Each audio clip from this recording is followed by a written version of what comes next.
Hey guys, this is Audible, and I'm sitting here looking at this screen for Battlefield 2042, and I thought about putting together a collage of clips from the beta that I played. I started to make this a tweet, but I think that it's better for me to just say it out loud. I've played Call of Duty Vanguard. I've played Halo Infinite. And I've played Battlefield 2042. And let me start by saying that Halo Infinite, I believe, has the most potential out of the three for me. I'm not saying that Halo Infinite will sell the best. I'm not saying that, it's very subjective what I'm saying, but in my mind, I feel like Halo Infinite has been the best beta that has been presented. Now, I feel weird comparing betas. Okay, I know they are betas. Betas are meant to test and to give feedback to the developers in order to make the final product as complete and polished as possible. So right off the bat, comparing betas is kind of not necessarily a waste, but it's almost like comparing apples to oranges. However, the builds presented do give some sense of progression and where the dev team is as far as developing the game. If the dev team feels as though they are comfortable presenting to the public a beta build that is good enough for the public to consume, it, I feel, is subject to be able to be compared to, if that makes sense. I feel like if you present something to the public, you are putting your work out there for it to be diagnosed. Like in any kind of work, in any kind of media, you want to put your best foot forward. For example, when I stream on Twitch, I want to put my best foot forward. And when I'm making videos for YouTube, even though I am a beginner in that area, I want to make sure that I put my best foot forward. Games take a long time to make. They take a long time to perfect. And I believe that these betas are just a step in that progression. Yet and still, all three of these games are coming out relatively in this same time frame. And it does show where these games are as far as production. It may not be the latest build that they have, but relatively speaking, it shows kind of the, ballpark of where these companies are in production. Because if they're delivering these products to the public to test, it does serve the function of testing the game and working out kinks and things like that. But it does reveal to the public what the development team is willing to let the public see. And the degree of polish that these games have in these betas, that can be measured. And it's either the amount of polish that the game has or the willingness for the development team to be able to let the public see how far they've come or what they've what they've put together for the public to see, the presentation itself, I think that speaks volumes. Okay. So when I'm comparing these three games, I'm talking about the state in which the beta is presented to the public and where they are in that state. That's what I'm comparing. And also I'm comparing the fun factor as well as the graphics, gameplay, music, and all that stuff. Let me begin with Call of Duty. I have a lot of friends that are Call of Duty enthusiasts. I am included within that crowd. A lot of people are looking forward to Call of Duty. And Call of Duty Vanguard, the beta itself wasn't bad. Yes, there were a few glitches. I saw a lot of pop-in, hit registration, stuff like that. But it wasn't that bad. The issue that I had with Call of Duty Vanguard was that it felt like Modern Warfare 2019 DLC. Now, I loved Modern Warfare 2019. I did. And I liked it more than the Cold War. But the issue that I have with this current title coming out in Vanguard is that it offers nothing different.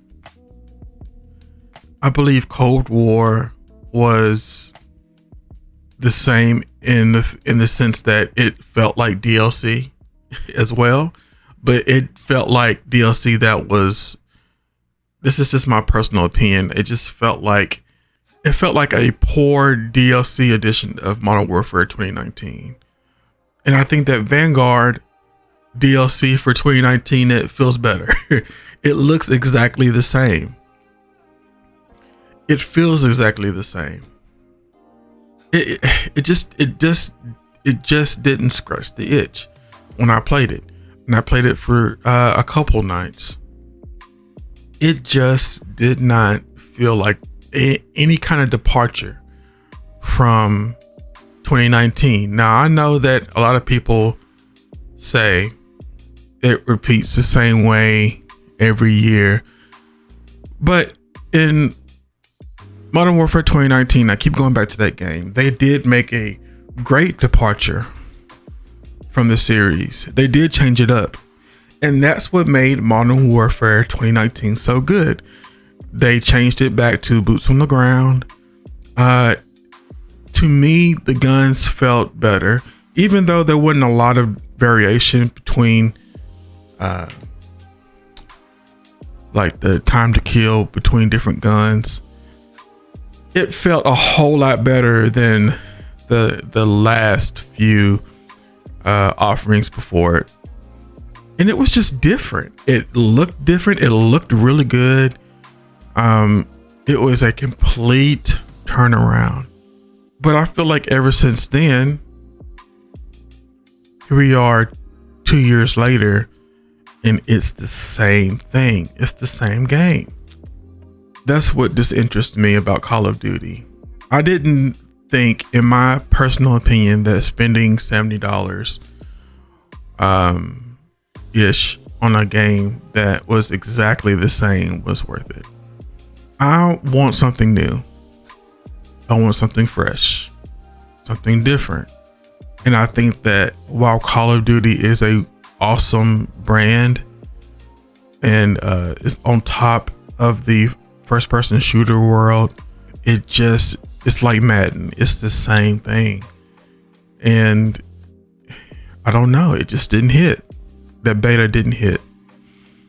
I know it's a beta, but judging from the beta, I can tell that this particular offering from Call of Duty was not going to be one that I would be willing to invest in. Not only money, but time. For that reason, I felt immediately at that time that I played the beta that I was probably going to skip that game this year. I'm not downing anybody that does decide to play Call of Duty Vanguard. If you love Call of Duty, I believe it's a perfect Call of Duty. I believe it's better than Cold War, or will be better than Cold War. And if you want to keep playing 2019, I think that's the perfect game. But for me, I get burned out if I play a new game that's just like the previous game. And they have a history of doing that. And I didn't want to fall back into that. I think that a lot of people are Call of Duty burned out. They're dutied out. And they want something new and fresh. Warzone has been around for a very long time. I think people are wanting something new. Right? So, moving on to Halo Infinite, which also had its issues, right? Graphic issues, PC utilization issues.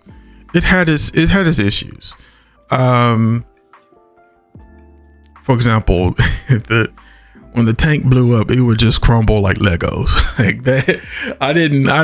That was kind of weird. And just different little things like that. But man, the gameplay and fun factor for Halo Infinite's beta or the flight, this previous flight or the last flight that just came out with Big Team Battle, was so fun to play.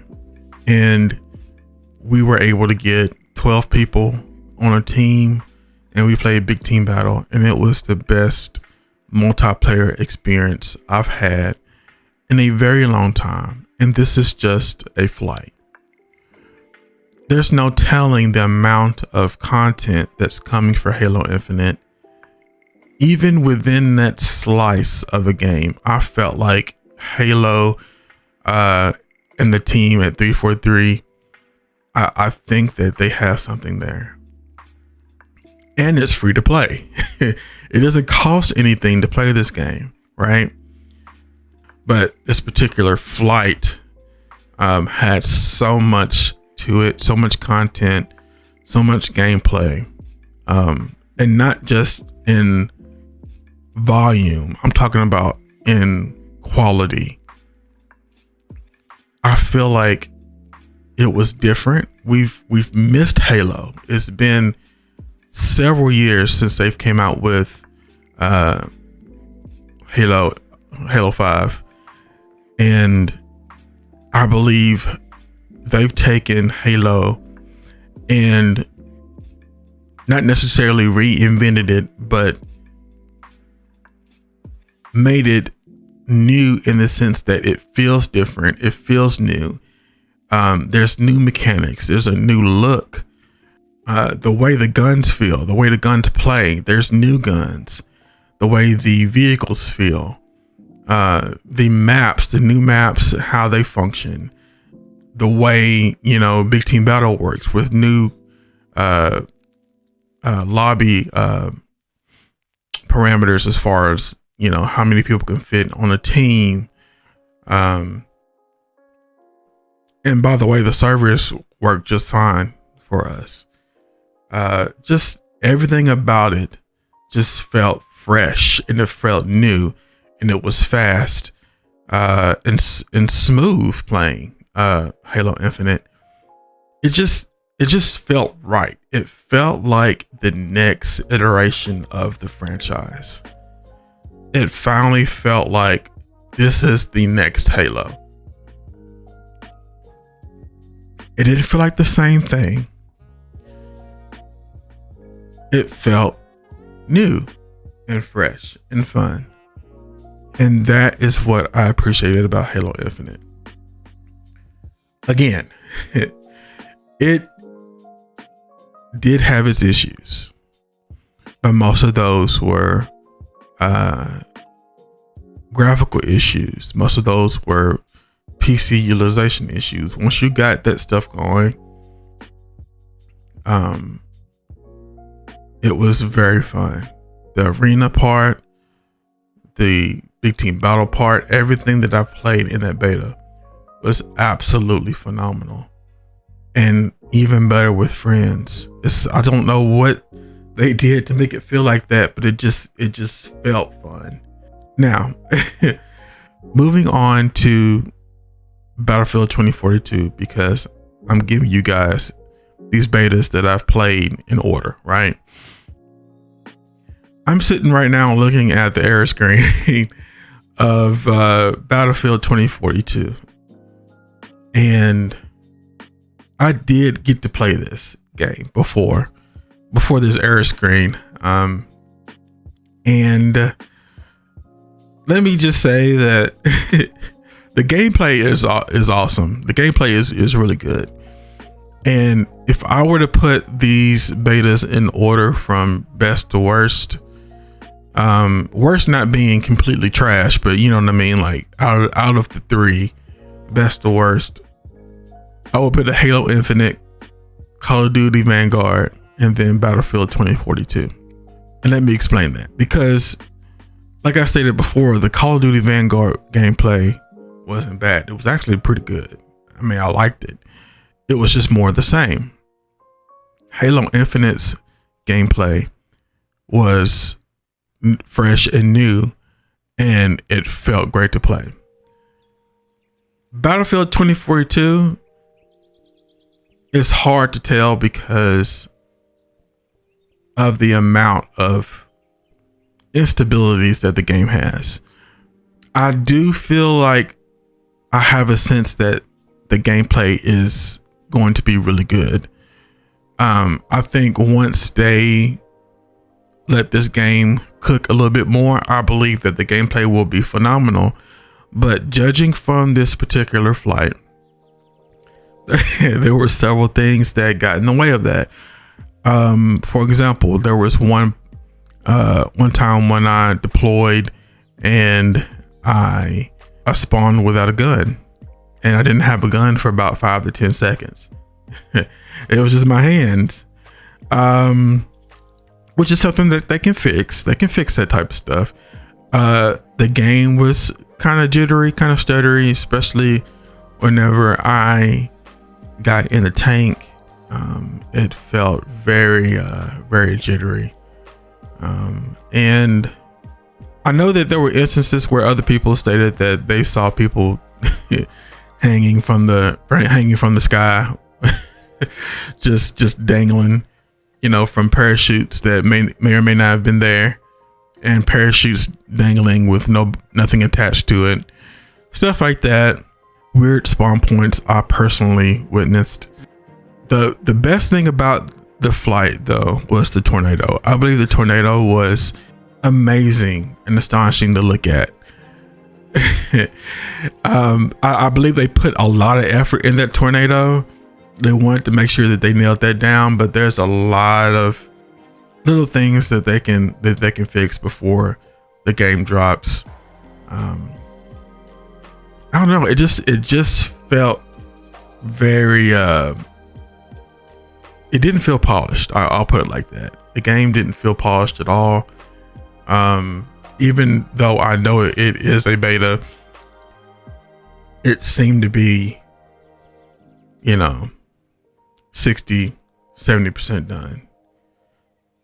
And I don't know, man. It felt off. Something felt off. In Call of Duty, even in Call of Duty Vanguard, it felt somewhat done. Halo Infinite, even though it was just a slice of the game, it felt somewhat completed. There's some things that they can work on, but it felt like a game that had been in development for a while. Battlefield 2042 did not feel like that. It felt very much like a build that they just put together. It felt like a version of Battlefield 4, but just uncooked a little bit. I know this sounds harsh, and I'm trying not to be like mean in this review of these betas, but That's what it felt like. I felt like I was playing Battlefield 4, but on a bigger scale with stuff missing. That's what it felt like. The trees and the grass and the ground, just they didn't have much texture to them. Or maybe they did and it just looked different. Something looked different and I can't tell what it was. I did play on different settings. I did play on low at one point. I played on medium and I played on high. I didn't notice a lot of variation between those three settings outside of frames. So anyway, I believe out of these three, Halo Infinite just feels like it has more to offer. For me anyway. I will be playing Halo Infinite and Battlefield 2042, don't get me wrong. These are games that I plan to jump back and forth in. I want all three games to do well. I want all three games to perform well for everyone. And I think that they will eventually, but I'm concerned. I'm concerned because, you know, this holiday season is right around the corner. It's right around the corner. And I hope that by the time these games release, that they'll be ready with possibly a day one patch, I'm assuming. And we're all good to have fun and just think about the times that we tested these games and helped them to be the best games they can be on day one. But anyway, this has been Audible. This has been my take on the recent betas. I hope you enjoyed it. Please hit the subscribe button. Please hit the like button and follow me on Twitch. I haven't been streaming as much lately, but I will plan to soon. Thank you for listening, and I will see you in the next video.